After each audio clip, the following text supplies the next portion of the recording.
Assalamualaikum warahmatullahi wabarakatuh. Selamat pagi, salam sejahtera untuk kita semua.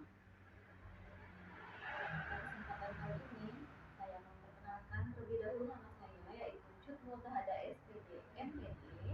Bidang keahlian saya adalah pendidikan matematika. Dengan pengalaman saya dan kualifikasi saya yang telah publish beberapa tulisan saya di jurnal Terindeks Cinta dan menulis beberapa modul. Untuk 8 sesi ke depan, saya akan membantu kalian dalam mata kuliah karya tulis ilmiah. Oke. Capaian dari mata kuliah karya tulis ilmiah adalah: pertama, kalian bisa memahami, atau mahasiswa bisa memahami bentuk baku dari karya tulis ilmiah.